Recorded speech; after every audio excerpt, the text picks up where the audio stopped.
जय गुरु जी। शुक्राना गुरु जी। चतुर्थ कुमारखंड का 19वां अध्याय, गणेश विवाह का उपक्रम।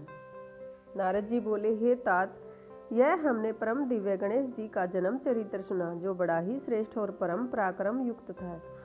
हे सुरवेश्वर, इसके पश्चात फिर क्या हुआ? शिव शिवा ने इस पराक्रम पूर्ण यश की वह सब कथा मुझे सुनाइए, जो कि परम आनंददायक है। ब्रह्मा जी बोले कि हे मुनि श्रेष्ठ, यह आपने बड़ा अच्छा प्रश्न किया है। हे ऋषि सतम, कान देकर सुनो। मैं कहता हूँ, अब गणेश जी माता पिता के लालन पालन से दिनों दिन बढ़ने और बड़ी प्रीति से सर्वदा खेल कूद करने लगे। कुमार भी साथ ही थे। दोनों पुत्र भक्ति पूर्वक माता पिता की सेवा करते हुए परस्पर प्रेम वृद्धि को प्राप्त किए।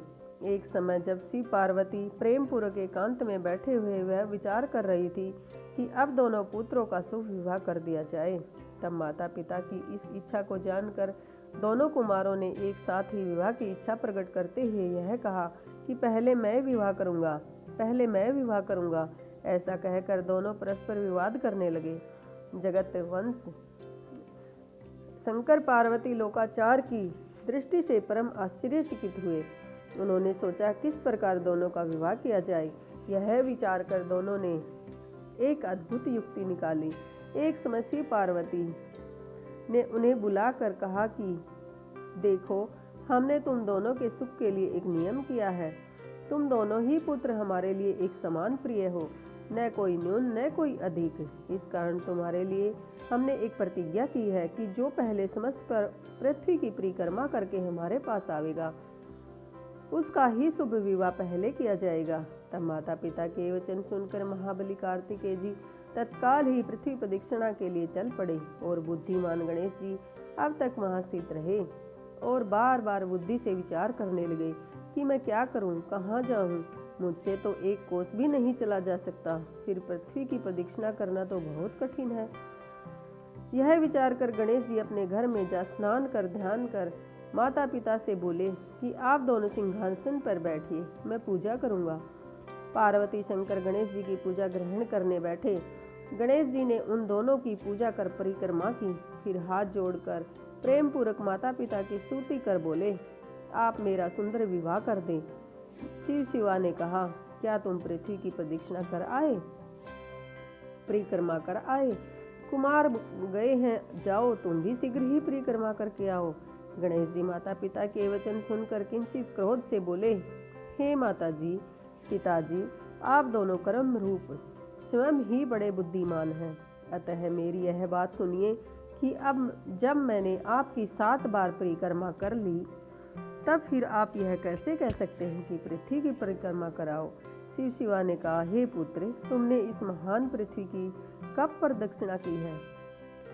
गणेश जी ने कहा, जब मैंने आप दोनों की पूजा और परिक्रमा कर ली तो समस्त पृथ्वी की परिक्रमा हो गई। यदि यह वेद शास्त्र सम्मत है हो तो आप मानिए, अन्यथा नहीं। मेरे विचार से तो जो अपने माता पिता की पूजा करके उनको पद दक्षिणा करता है, उसे पृथ्वी प्रदक्षिणा का फल निश्चित ही प्राप्त हो जाता है।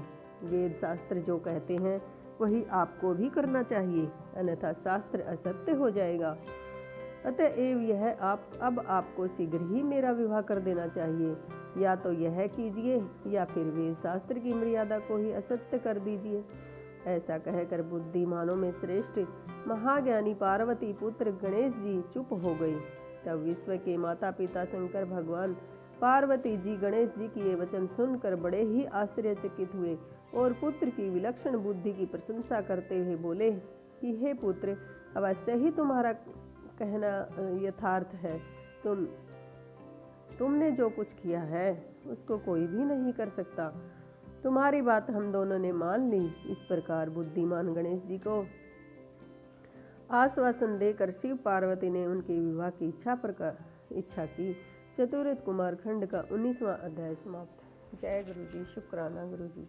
ओम नमः शिवाय। शिव जी सदा सहाय। ओम नमः शिवाय। गुरु जी सदा सहाय। जय गुरु जी। शुक्राना गुरु जी। ओम नमः शिवाय। शिव जी सदा सहाय। ओम नमः शिवाय। गुरु जी सदा सहाय। चतुर्थ कुमारखंड का 20वां अध्याय, गणेश जी का विवाह। ब्रह्मा जी बोले। इसी समय विश्वरूप नामक प्रजापति ने शिव शिवा के पास आकर अपनी सिद्धि और बुद्धि नामक दोनों कन्याओं के विवाह के लिए बातचीत आरंभ की। शिवा शिव ने उनका प्रस्ताव स्वीकार किया और उनके साथ गणेश जी का विवाह निश्चित कर दिया। पार्वती और शंकर के विवाह की तरह ही सब देवता इस विवाह में भी आए। विश्वकर्मा ने गणेश जी का विवाह कराया। सब देवता और ऋषियों ने बड़ी प्रसन्नता व्यक्त की। गणेश जी भी बहुत प्रसन्न हुए। कितने ही समय पश्चात गणेश जी की दोनों स्त्रियों से 2 सुंदर पुत्र उत्पन्न हुए। सिद्धि से सेम और बुद्धि से लाभ नामक 2 पुत्र उत्पन्न हुए। इस प्रकार जब तक गणेश जी ने अचिंत्य सुख भोग किया तब तक पृथ्वी प्रदक्षिणा कर कार्तिकेय जी भी वहां आ गए। परंतु जब वह घर पहुंचने ही वाले थे कि उससे पहले ही तुम नारद ने वहां उनसे भेंट की। तुमने उनसे यह कह दिया कि अब घर क्या करने जाते हो। तुम्हारे माता पिता ने तो जैसा किया है वैसा कोई भी इस लोक में नहीं कर सकता। तुमको तो पृथ्वी प्रदक्षिणा के लिए भेज दिया और इधर गणेश जी का परम शोभन विवाह कर दिया। प्रजापति विश्वरूप की 2 सुंदर कन्याएं, उनकी 2 स्त्री हैं, उनके 2 पुत्र भी हो चुके हैं। इस प्रकार उन्होंने तुमको छला है। मेरी समझ से तो तुम्हारे माता पिता ने जो तुम्हारे साथ किया है वह अच्छा नहीं किया है। सत्य ही है, यदि माता विष दे या पिता बेच दे अथवा यदि कोई राजा सर्वस्व हरण कर ले फिर किससे कहा जा सकता है। बुद्धिमान को उचित है कि ऐसों का मुंह न देखे। हे नारद, तुमने ऐसी बात सुनते ही कुमार के क्रोध की सीमा न रही।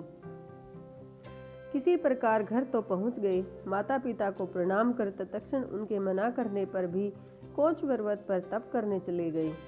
शिव पार्वती ने बहुत पूछा तो कह दिया कि आप दोनों ने मेरे साथ कपट का व्यवहार किया है। कुमार के विरह में पार्वती जी को बहुत दुख हुआ। वे दीनता पूर्वक शंकर जी से कह सुनकर उनके साथ कोच पर्वत पर गई। तब पार्वती और शंकर जी को वहां आते हुए देखकर कुमार विरक्त हो वहां से अन्यंतर चले गए। शंकर पार्वती ने वहां जाकर कुमार से भेंट की।